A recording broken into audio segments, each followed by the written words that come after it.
ఈరోజు మొట్టమొదటిసారిగా ఇందిరా పార్క్ దగ్గర బీసీ, ఎస్సీ, ఎస్టీ, మైనారిటీ కాంట్రాక్టర్ల మహాధర్నాకు రాష్ట్ర నలుమూలల నుండి విచ్చేసిన మీ అందరికి కూడా హృదయపూర్వక ధన్యవాదాలు. అదేవిధంగా ఎన్నో కార్యక్రమాలు ఉన్నప్పటికీ కూడా అన్నా ఈరోజు కేసీఆర్ గారి సమయంలో కడుపు నిండా తిని వాళ్ళ కుటుంబాలను చక్కగా చూసుకొని 4 పైసలు శ్రమ చేసి వెనకేసుకున్న బిడ్డలందరూ కూడా ఈ రోజు రోడ్ల మీద పడ్డారు అని చెప్పి ఒక్క మాట చెప్పగానే వాళ్ళ కోసం చివరికంటా కూడా మనమందరం వెంట ఉందామని చెప్పి మన దగ్గరికి వచ్చిన భారత రాష్ట్ర సమితి వర్కింగ్ ప్రెసిడెంట్ శ్రీ కేటీఆర్ గారికి హృదయపూర్వక ధన్యవాదాలు చెప్తాం. గట్టిగా చెప్పండి చెప్పండి. అదేవిధంగా మాజీ మంత్రివర్యులు మేడం శ్రీమతి సత్యవతి రాథోడ్ గారికి, అదేవిధంగా మరి హుజూరాబాద్ ఎమ్మెల్యే మరి పాడి కౌశిక్ రెడ్డి గారికి, అదేవిధంగా మిగతా సీనియర్ నాయకులందరికీ, మరి బీసీ, ఎస్సీ, ఎస్టీ కాంట్రాక్టర్ల జాక్ చైర్మన్ మంద శ్యామ్ గారికి, వచ్చిన మీ అందరికి కూడా హృదయపూర్వక ధన్యవాదాలు తెలుపుతున్నాం. మిత్రులారా, కట్ట మైసమ్మ తల్లి సాక్షిగా, తథాగత గౌతమ బుద్ధుడి సాక్షిగా, సెక్రటరియట్ పక్కనుండే డాక్టర్ బిఆర్ అంబేద్కర్ సాక్షిగా, మహాత్మా జ్యోతిరావు పూలే గారి సాక్షిగా, అందరి సాక్షిగా, కుమరం భీం సాక్షిగా, సేవాలాల్ మహారాజ్ సాక్షిగా, తెలంగాణ అమర వీరుల ఆత్మల సాక్షిగా నేను ఈ రోజు మొత్తం కూడా నిజాలే చెప్తాను. మిత్రులారా, రేవంత్ రెడ్డి గారి లాగా అబద్ధాలు చెప్పనని ప్రమాణం చేస్తున్నాను. మిత్రులారా, 14 సంవత్సరాలు తెలంగాణ కోసం పోరాడి తెలంగాణ వచ్చిన తర్వాత తొలి ముఖ్యమంత్రిగా కేసీఆర్ గారు పాత సెక్రటరియట్ భవనంలో సి బ్లాక్ లో 6వ అంతస్తులో మాలాంటి అధికారులందరినీ కూడా పిలిచి, ఈరోజు నేను ఆ రోజు మరి ఒక గురుకుల సెక్రటరీగా ఉన్నా, ఈరోజు విద్యాశాఖ విద్యా కమిషన్ చైర్మన్ గా ఉండి రేవంత్ రెడ్డి విధానాలు నచ్చక మరి రాజీనామా చేసిన ఆకునూరి మురళి గారు, ఇంకా రేమండ్ పీటర్ గారు, ఎంతో మంది ఐఏఎస్ ఆఫీసర్లను కేసీఆర్ గారు పిలిపించి మేము ఒక ప్రజెంటేషన్ చేసుకొని తీసుకపోతే ఆ పేపర్లు తీసుకొని వాటిని చించేయడం జరిగింది. మీరు జాగ్రత్త వినాలి.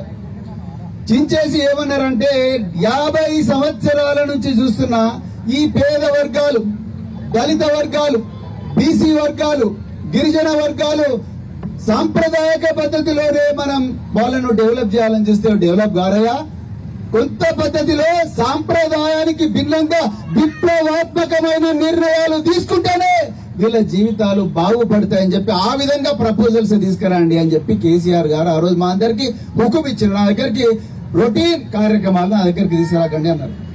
అయితే సమయం చాలా తక్కువ ఉంది కాబట్టి నేను 2 విషయాలు చెప్తా. గణాంకాలు చెప్పాలంటే లక్షలున్నాయి, ఏడవాలంటే కళ్ళు కూడా ఎండిపోయినాయి. రేవంత్ రెడ్డి ప్రభుత్వంలో ఏడ్చి కళ్ళు కూడా ఎండిపోయినాయి, ఇప్పుడు కన్నీళ్లు కూడా రావు.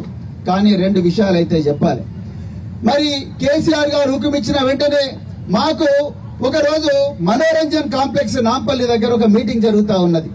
మీటింగ్ జరుగుతూ ఉంటే అందులో చివరి వరుసలో ఒక పిల్లవాడు ఏడుస్తా ఉన్నాడు. ఏడుస్తా ఉంటే అరే ఏందా ఎందుకు ఏడుస్తున్నారంటే, యువకుడు ఏడుస్తా ఉన్నాడంటే, సార్ ఆయన చిట్టి రాసుకున్నాడు, పక్కనే ఉండే హుస్సేన్ సాగర్ లో చావడానికి పోతా ఉన్నాడు. అరే అపర్ణయ్య బాబు అని చెప్పి ఆపి ఆయన ఇక్కడ మీరు ఇక్కడ ఉన్నారని తెలిసి ఇక్కడికి వచ్చిండు, ఆయన బాధ తెలుసుకుందామని వచ్చిండు అన్నాడు. ఆయన పేరు మనోహర్ అండి.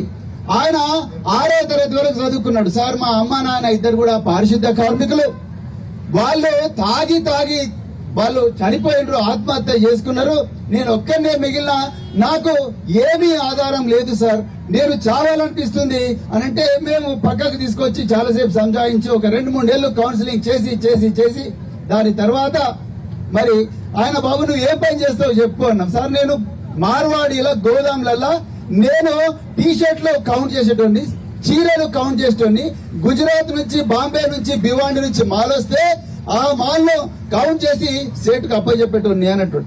అయితే నేనన్నా అయ్యా బాబు మా ముఖ్యమంత్రి గారు కేసీఆర్ గారు మీలాంటి వాళ్ళనే కాంట్రాక్టర్లు చేద్దామన్నారు, అందుకొరకే నువ్వు కొన్ని గురుకుల పాఠశాలలకు నైట్ డ్రెస్ సప్లై చేయగలవా అని అన్నా నేను. అంటే సరే సార్ ఒక ఆపర్చునిటీ ఇవ్వండి అన్నాడు. మేము ఆపర్చునిటీ ఇచ్చినాం. మిగతా వాళ్ళు ఎంత తొందరగా చేస్తారో అంతకన్నా తొందరగా మనోహర్ మాకు టీ షర్ట్లు సప్లై చేసి పిల్లలందరికీ కూడా మంచి క్వాలిటీ టీ షర్ట్లు ఇచ్చారు. ఆయనకు అప్పటికి ఇంకా పెళ్లి కాలే మిత్రులారా. ఆయన ఒక రోజు సార్ నేను పెళ్లి చేసుకుంటా అంటున్నా కానీ మా అత్తమ్మ పిల్లనిస్తలేదు. అరే నువ్వు ఆవారా కానివి, నువ్వు తాగుతావు, లేకపోతే నువ్వు వచ్చే ఆ గడబడి చేస్తావు ఈ గడబడి చేస్తావు, నా బిడ్డను నీకెట్లు ఇవ్వాలంటే సార్ ఒక్కసారి మీరు ప్రయత్నం చేస్తే మా అత్తమ్మని మీ దగ్గరికి తీసుకొని వస్తా సార్ అని. వాళ్ళ అమ్మ సార్ మా అల్లుడు చెప్పేది నిజమేనా, మా అల్లుడు నిజంగా కాంట్రాక్ట్ చేస్తున్నాడా లేకపోతే మళ్ళా అబద్ధాలు చెప్తున్నాడా అని చెప్పి వాళ్ళ అత్తమ్మని తీసుకొని వస్తే ఈ మనోహర్ను నేను మా ఆఫీసర్ల ముందంటే చూడమ్మా ఈయన ఈ ఆఫీసరు ఈయన దగ్గర ఈ ప్రిన్సిపల్ దగ్గర ఈయన కాంట్రాక్ట్ చేసిండు, ఈయన అకౌంట్ ఇది అది అని చెప్తే అప్పుడు వాళ్ళ అత్తమ్మ నమ్మి ఈయనేమో 6వ తరగతి మాత్రమే పాస్ అయిండు. వాళ్ళ బిడ్డ బిఏ మన బీకామ్ చేసి గోల్డ్ మెడల్ తెచ్చుకున్నది ఆమె. సో ఆమెను ఈ మనోహర్కి ఇచ్చి నాకు నా అల్లుడు మంచిగానే మారిండని చెప్పి ఆమెకు ఆయనకి ఇచ్చి పెళ్లి చేసిండు. దాని తర్వాత ఇదే మనోహర్ ఒక స్కోడా కార్ కొనుక్కున్నాడు. ఇదే కాంట్రాక్ట్లతోని స్కోడా కారు కొనుక్కున్నాడు. దాని తర్వాత ఒక మంచి ఇల్లు కట్టుకున్నాడు శివరాంపల్లిలో.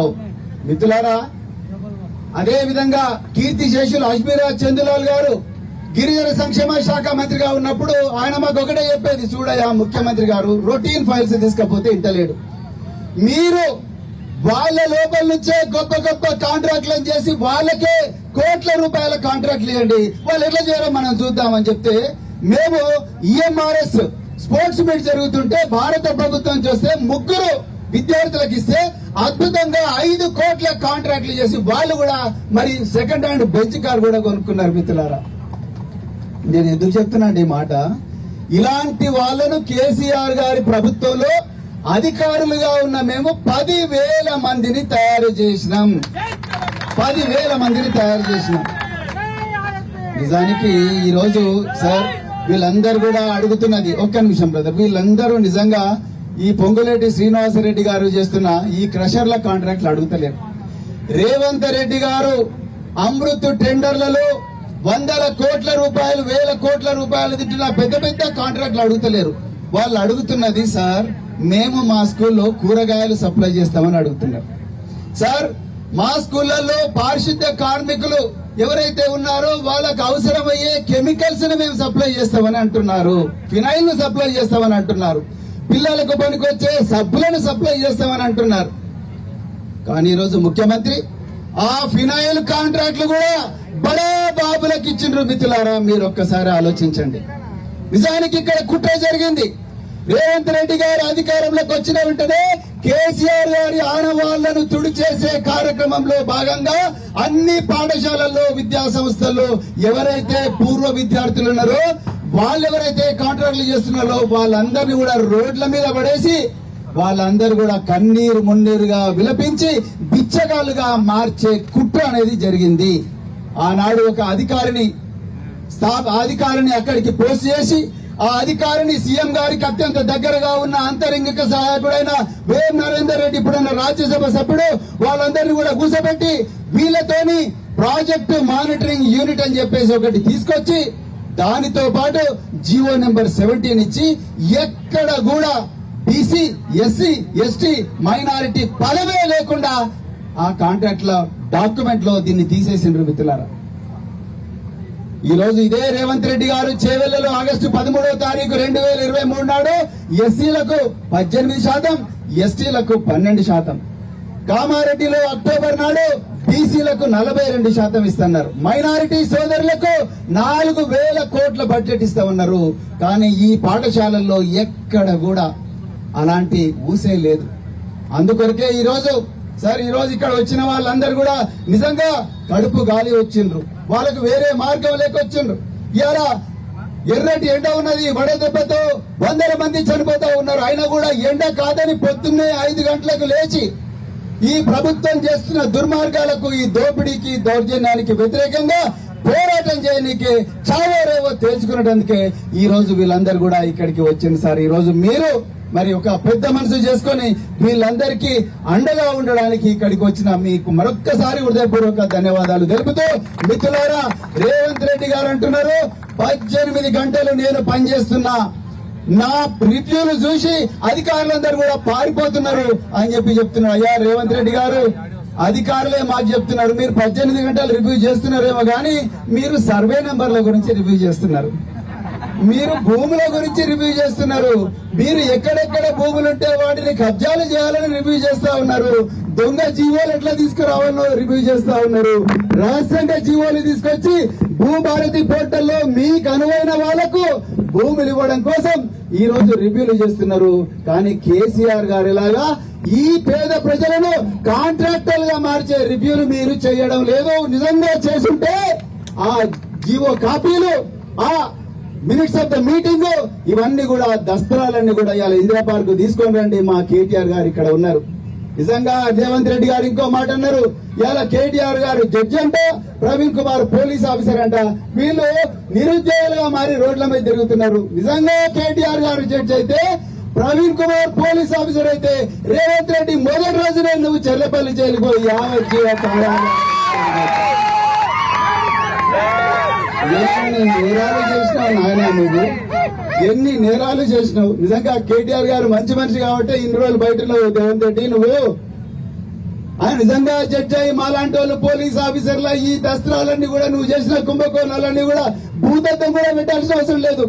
ఒంటి కళ్ళతోనే డైరెక్ట్ గా కనిపిస్తున్నావు నువ్వు చేసిన కుంభకోణాలు. ఒక మైనర్ బాలిక మీద అగాత్యం చేసిన దుర్మార్గుని 9 రోజులు నువ్వు దాచిపెట్టినావు. నువ్వెట్లా హోమ్ మినిస్టర్ అవుతావు, నువ్వెట్లా సంక్షేమ శాఖ మంత్రి, సంక్షేమ శాఖ కూడా విద్యాశాఖ కూడా నీ దగ్గరనే పెట్టుకున్నావు. ఇలా ఆ విద్యాశాఖ నుంచి పుట్టిన బిడ్డలే ఇలా రోడ్లెక్కి ఆకలితో అలమటిస్తా ఉన్నారు. అందుకొరకే తెలంగాణ సమాజం ఒకసారి గమనించాలి. అందుకొరకే కేటీఆర్ గారిని ప్రత్యేకంగా నేను మీ అందరి తరఫున ధన్యవాదాలు చెప్తున్నా. చివరి వరకు కూడా ఈ రాబోయే రోజుల్లో ఈ పోరాటాన్ని చివరి వరకు కూడా వారు మన వెంబడే ఉంటారు అని మళ్ళొక్కసారి మీ అందరికి కూడా ధన్యవాదాలు చెప్తూ జై తెలంగాణ. కేసీఆర్ గారి నాయకత్వం, కేటీఆర్ గారి నాయకత్వం, జై తెలంగాణ.